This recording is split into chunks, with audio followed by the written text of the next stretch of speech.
బ్రాహ్మీ ముహూర్తం అంటే ఏంటి చేతన? ఆ టైంలో ఏం చేయాలి? అసలు బ్రాహ్మీ ముహూర్తం అంటే సూర్యోదయానికి 88 నిమిషముల ముందు కాలాన్ని బ్రాహ్మీ ముహూర్తం అంటారండి. ఈ ముహూర్తమును తిథి, వార, నక్షత్ర, యోగ, కరణములు అనే పంచాంగములు అంటే పంచాంగము ద్వారా లెక్కిస్తారు. ఋతువులను బట్టి మాసములను చెప్పి సూర్యోదయమో సూర్యాస్తమయమో రాస్తారు. సూర్యోదయానికి 88 నిమిషముల ముందు నిద్రపోయి ఉన్నవారు అరుణ దర్శనం చెయ్యలేరు. అరుణుడు అనగా ఆ సూర్య భగవానుని యొక్క రథ సారథి. సూర్య భగవానుడు భూమి మీదకు వచ్చే ముందు రథంలో సూర్యుడిని తీసుకువస్తున్న అరుణుని కిరణాలను అరుణోదయము అంటారు. సూర్యోదయానికి ముందు ఎర్రటి కాంతి కనబడుతుంది. అరుణుడు కశ్యప మహర్షి వినతాదేవికి జన్మిస్తారు. తల్లి వినతాదేవి పుత్రుణ్ణి తొందరగా చూడాలి అనే ఆరాటంతో పుట్టకముందే అండం పగలగొట్టడంతో అంగవైకల్యంగా జన్మిస్తారు. అందుకు బ్రహ్మదేవుల వారు అతనిని ఆ సూర్య భగవానుని యొక్క రథ సారథిగా నియమించి, నీవు భూలోకమున ఉన్న సమయమే బ్రహ్మకాలమని బ్రాహ్మీ ముహూర్తం అని అంటారు. ఈ ముహూర్తము చాలా మంచి కాలం.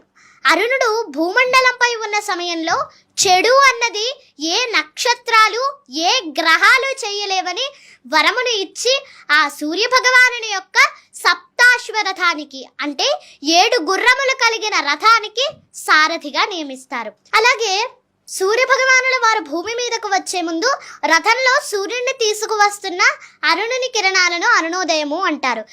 తర్వాత బంగారు వర్ణంలో ఆ సూర్య భగవానుని యొక్క కాంతి రేఖ మొదలై ఆదిత్య హృదయం చదివినంత సమయంలో పూర్తిగా సూర్యోదయం అవుతుంది. తతో యుద్ధ పరిశ్రాంతం సమరే చింతయా స్థితం రావణం జాగ్రతో దృష్ట్వా యుద్ధాయ సముపస్థితం. ఇలా ఈ ఆదిత్య హృదయ స్తోత్రంలో 31 శ్లోకాలు ఉంటాయండి. ఈ ఆదిత్య హృదయం చదివినంత సమయంలో పూర్తిగా సూర్యోదయం అవుతుంది. అలాగే మన కంటితో ప్రత్యక్షంగా చూడగలిగే దైవం సూర్య భగవానుడు. అందుకే సూర్య భగవానుడిని మనం ప్రత్యక్ష నారాయణుడు అని కూడా అంటాం. సూర్య భగవానుడు ఇక ఈ బ్రహ్మ ముహూర్త సమయంలో ప్రకృతి ఆ భగవంతునిలో లీనమై ధ్యానం చేస్తుందా అన్నంత ప్రశాంతంగా ఉంటుంది.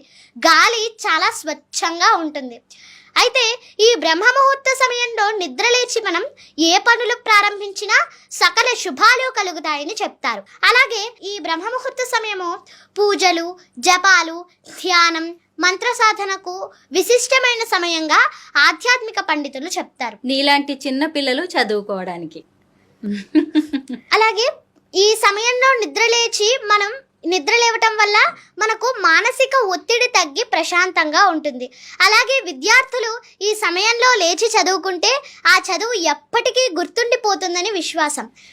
అలాగే ఈ సమయం ఆయుర్వేదం ప్రకారం రాత్రి త్వరగా నిద్రపోయి ఉదయం సూర్యోదయానికి ముందే నిద్రలేచే వారికి అనారోగ్య సమస్యలు ఉండవని చెప్తారు. ఈ బ్రహ్మ ముహూర్తంలో లేవటం వల్ల సూర్యరశ్మి మనపై పడుతుంది. ఆ సూర్యరశ్మి మనపై పడటం ద్వారా మన శరీరానికి డి విటమిన్ లభిస్తుంది. మనం ఆదిత్య హృదయం చదివినంత సమయంలో పూర్తిగా సూర్యోదయం అవుతుంది అని చెప్పుకున్నాం కదా.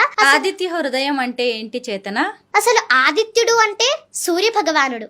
ఆ సూర్య భగవానుడిని ప్రార్థిస్తూ ఆయన గుణాలను కీర్తిస్తూ చేయబడిన స్తోత్రం. కశ్యప మహర్షి అదితి మాత పుత్రుడు ఆదిత్యుడు. దితి అదితులు ఇద్దరు ఆ కశ్యప మహర్షుల వారి భార్యలు. దితి అంటే ధైర్యం, శోకం, నైరాశ్యం, విరక్తి ఈ లక్షణాలన్నింటినీ మనం దితి అంటాం. అదితి అంటే చైతన్యం, ఉత్సాహం, శక్తి. అటువంటి అదితి మాత పుత్రుడే ఈ ఆదిత్యుడు. ఆదిత్య హృదయం పఠిస్తే అధైర్యం, నిరుత్సాహం, అశాంతి, మానసిక కృంగుబాటు అన్నీ తొలగిపోతాయంటారు.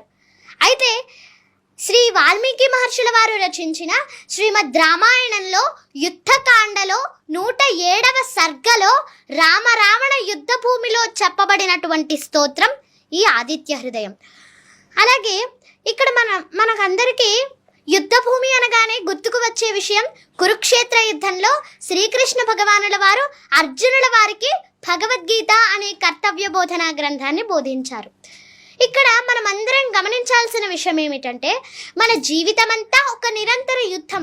ఈ యుద్ధ భూమిలో నిరంతరం అనేక విషయాల కోసం, కార్యక్రమాలలో, ప్రతిదానిలో ధర్మబద్ధమైన విజయాన్ని సాధించడం కోసం పోరాటం, అలాగే యుద్ధాన్ని మనం చేస్తూనే ఉంటాం.